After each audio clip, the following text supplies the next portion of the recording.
Welcome back to the Gray Area. It's your man Kevin Gray of 105.3 The Fan. Appreciate everyone checking out the YouTube channel right here on Kevin Gray Sports and following me on all social media platforms at Kevin Gray Sports on Twitter, Facebook, and Instagram. I know it's been a little while since I've done a solo video with you guys, so I appreciate everyone continuing to hang in there with me.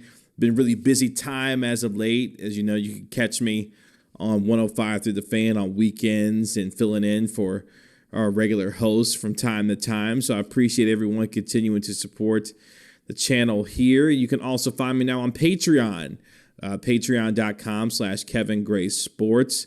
I would love for you to become a Patreon member there, part of the Gray Area VIP, where I will have exclusive content with interviews and other original content exclusively on Patreon. So go to patreon.com/Kevin Gray Sports to catch some exclusive content, interviews and such that I'll have on there.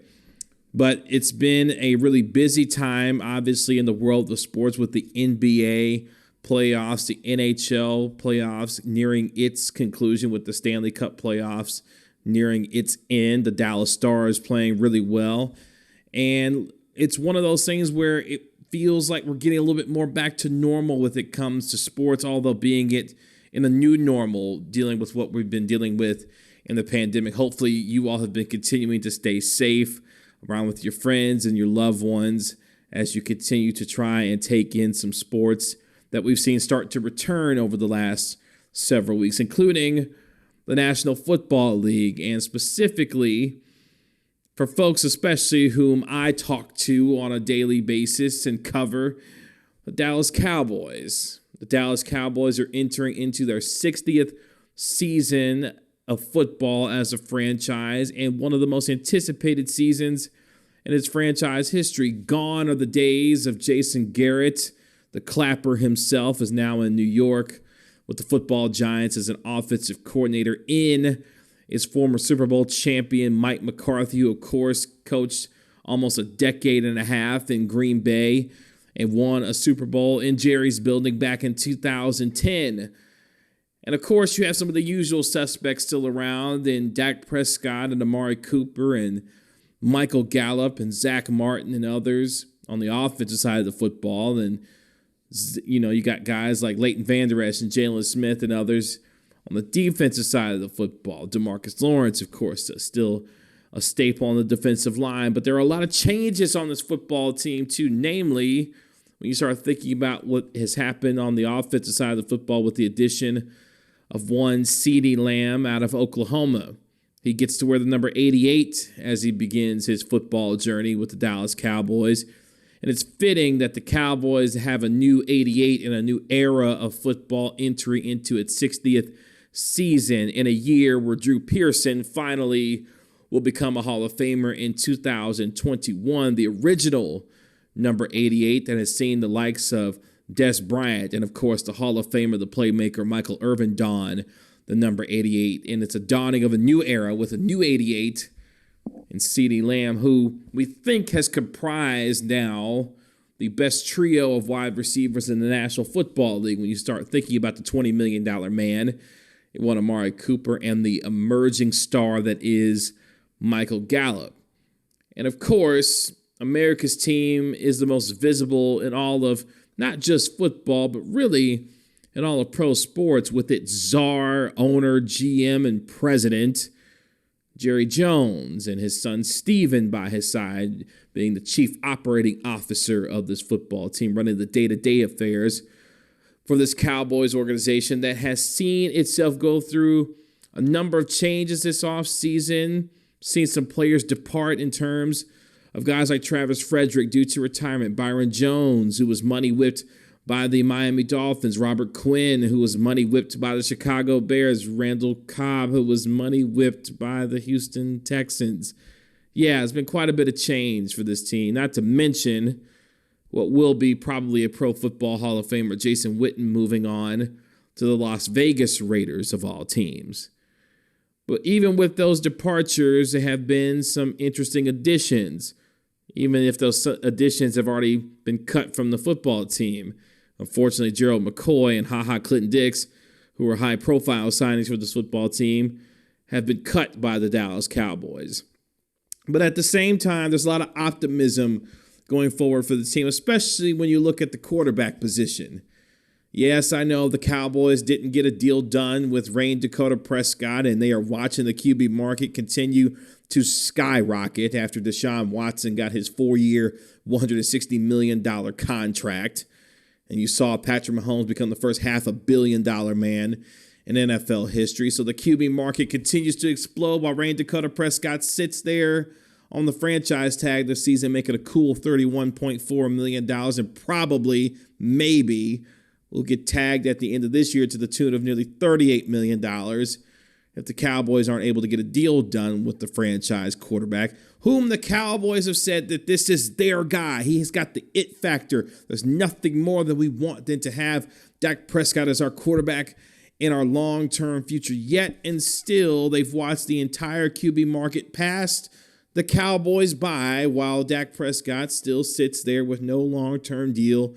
And after this season, we'll have to try and get one done to secure his long-term financial future and legacy with the Dallas Cowboys. But despite all of that, Dak Prescott going into the season is a legitimate MVP candidate. Ezekiel Elliott looking to have another fantastic season, albeit in an offense that will be a little bit different because traditionally Mike McCarthy and running backs, not really a thing.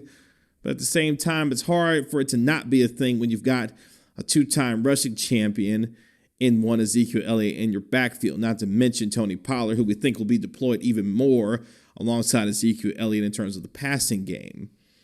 So while all the storylines in terms of who this team will be and how good they will be and what we expect from them and the schedule that they're going to play as they open up their season against the Los Angeles Rams and play teams like the likes of the Atlanta Falcons, the Seattle Seahawks, the Baltimore Ravens, and others throughout this season. A difficult schedule, but at the same time, a very typical schedule for the Cowboys to have an opportunity to win 10-plus games, at least in my mind. We've seen prediction as wild as 13-3, 12-4, maybe a team that could be the number one seed in all of the NFC with an opportunity and a real shot to go to the Super Bowl. We'll see about all of that. Expectations are high. And yes, while the offense is expected to be one of the top offenses in the National Football League, defensively there's still a little left to be desired, while the defensive line with DeMarcus Lawrence and Tyron Crawford and others, especially the signings of Aldon Smith and Everson Griffin, have raised even more expectations, along with the impending return of one Randy Gregory, now actually official.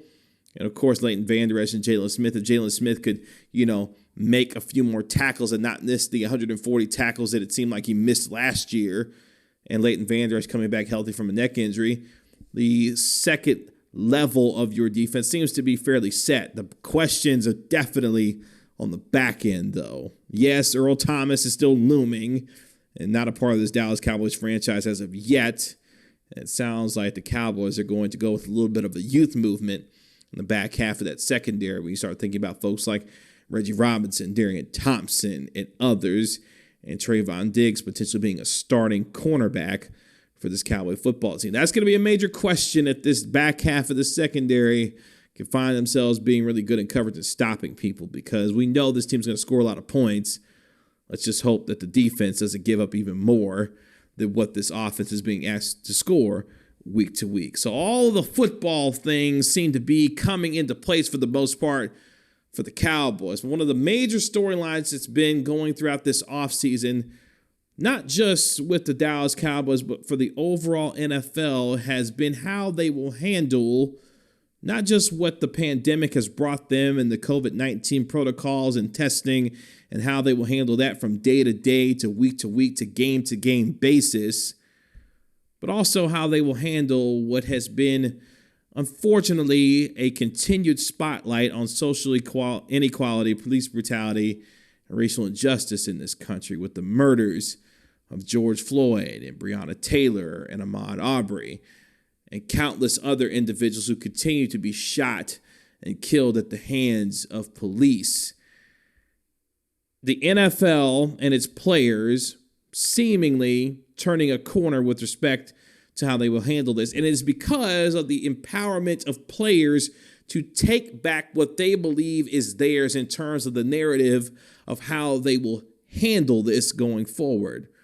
The NFL players put out a powerful video led by Super Bowl's MVP, Patrick Mahomes, and Ezekiel Elliott, and others who said, Black Lives Matter, and we want the NFL to say Black Lives Matter. And Roger Goodell subsequently responding to that player's video, saying we were wrong about how we handled Colin Kaepernick, and we say that Black Lives Matter. And now there will be messages painted on the ends of end zones in each of the NFL stadiums, each of the 32 NFL stadiums that its teams and clubs play in, talking about it takes all of us and end racism and those messages.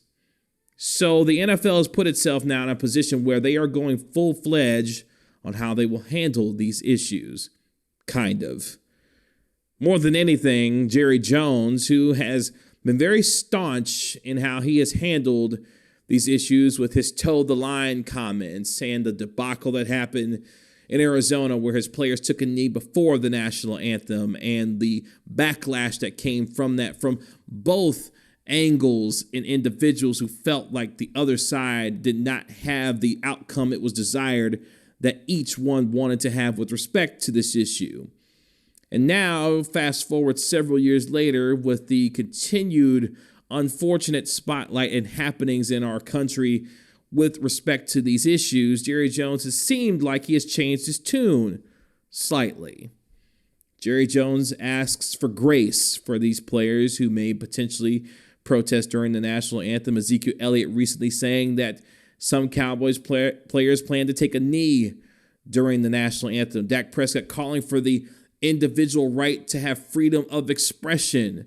Tyron Crawford saying that we want to have a boom, quote unquote, when it comes to the message that they will potentially put forward in terms of these protests, in terms of social injustice, racial inequality, and police brutality.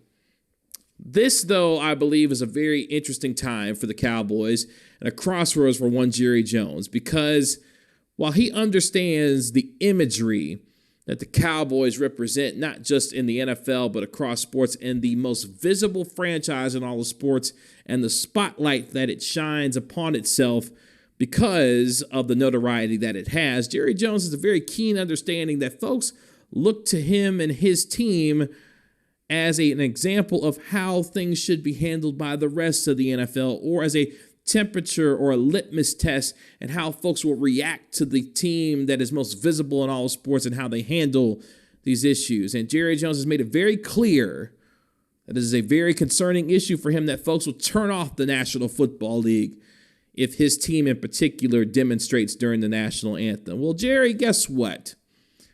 You probably should have a little more faith in the individuals who are watching the NFL that they can handle this. I refuse to believe that there are that many individuals who will look at these players on Sunday, Monday, Thursday, and on the occasional Saturday and see them taking a knee during the national anthem, say, you know what, I'm turning it off. I'm done watching the NFL. I think that's a whole lot of noise by a whole lot of individuals that are looking for clout. Because those same individuals who said they turned off their televisions 4 years ago, a lot of them are back watching the NFL because they can handle this and swallow it enough to enjoy what they believe is the best sport in all of this country, in particular, the game of football. And Jerry Jones talks about this idea that he's concerned about the fans who may be turning off the television because of his players potentially demonstrating for the national anthem. Well, Jerry, don't forget about the other individuals whom these issues are important to, also black and brown individuals who you may have implicitly have forgotten about with respect to all of this. Because while there's a loud minority that may make a lot of noise with respect to these issues, most folks can handle this. And the business of the NFL, while it took a slight hit back in 2016 when Colin Kaepernick initially took his first knee with respect to these issues, the business of the NFL has continued to boom thereafter. And while, yes, we're going through a global pandemic and finances and economics are changing by the second in private and public sectors and will do so the same for the National Football League. What it won't have to worry about much is fans turning off the television, especially in a year when folks need and want and clamor for sports. Let me tell you what they're not going to do. They're most likely not going to turn off the television because it took a couple of guys take a knee, especially when they've been clamoring for football the way that they have. So even if you look at it in the most cynical of senses, a lot of folks are going to still watch the game of football because they just want and crave and need football. But more than anything, Jerry, folks can handle this. And it should be high time that you give those folks a little more credit for the ability to do so instead of worrying about the loud minority that has made so much noise about what they will and what they won't do in relation to players protesting during the national anthem. Those same individuals who you're calling for to have grace for those individuals, those same individuals also need to have an understanding of what's really going on here. And as long as these players understand that the message that they're trying to send is bigger than football, especially if there are several stars that decide to do so, the NFL and its ownership needs to put the full backing of their not only social and economic resources, but their words and their actions behind these players too. And that includes one Jerry Jones. Jerry Jones again asks individuals to have grace for these players. Jerry should ask for more than just grace for fans who see these players kneel during the national anthem. He should have them ask for help, ask to help these players. And Jerry Jones has said that he recognized that these players who are talking about these issues are wanting individuals to help them. It's high time for Jerry Jones to call on the individuals whom he thinks may stop watching the game of football and say, hey, wait a minute. Not just have grace for these individuals, not just think that they should placate to you and thinking about you when they decide to take a knee for the national anthem for the business of the Cowboys, or the business of the National Football League, but actually consider and help these individuals continue to make their world a better place. Even Jerry Jones said it himself. America has differing ideas about a lot of different things, but at the same time, there's an opportunity for all of us to make America what we all want it to be. And we can do that collectively together. So when you're watching these football games over the next several weeks and months, remember, it's not just about the game that's being played on the football field, especially in the sense of the Dallas Cowboys. It's about what these players are doing and how they were handling this. And for Jerry Jones, hey, give some folks some credit here. They can handle it a little bit better than what you might think. And if you think about that, the way that the players protest really shouldn't bother you all that much. Especially, you shouldn't have to necessarily call it out to think that folks will be bothered by it. They'll handle it. They'll watch their football. They'll enjoy it. Most will get over it. And as the business of the NFL continues to boom, the visibility of America's team will continue to grow also, especially if the Cowboys find themselves meeting those lofty expectations and potentially bringing a 6th Super Bowl to Jerry Jones and company. I guess we'll see, won't we? You can follow me on Twitter, Facebook, and Instagram at Kevin Gray Sports. Again, go to patreon.com/KevinGraySports, and we'd love for you to become a Gray Area VIP member for exclusive content there. This has been another episode of the Gray Area. Talk to you next time. Peace.